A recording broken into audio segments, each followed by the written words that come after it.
நம்முடைய வாழ்க்கையில் பிரதான ஒரு காரியம் என்ன தெரியுமா?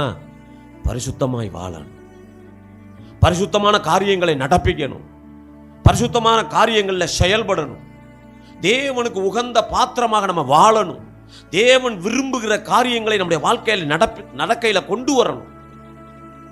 முயற்சி செய்யணும், முதல்ல அது ட்ரை பண்ணணும். மனசு சொல்லும் அசுத்த காரியங்களை செய்ய, தேவனுக்கு பிரியமில்லாத காரியங்களை செய்ய சொல்லும்.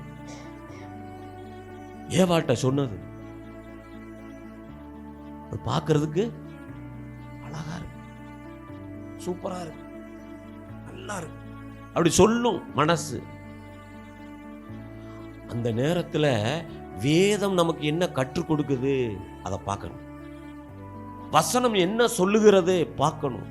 ஆவியானவர் இந்த வாரத்தில் சபையில் நமக்கு என்ன சொன்னார், பரிசுத்த ஆவியானவர் என்ன பேசினார். இன்றைக்கு நம்ம தனியாக உட்கார்ந்து காலையில் ஜெபம் பண்ணும்போது பரிசுத்த ஆவியானவர் என்ன பேசினார், நம்ம குடும்ப ஜெபம் பண்ணும்போது வேதத்தை வாசிக்கும் போது பரிசுத்த ஆவியானவர் என்ன பேசினார், அதை நிதானித்து அதை நம்முடைய வாழ்க்கையில் யூஸ் பண்ண ஆரம்பிக்கணும்.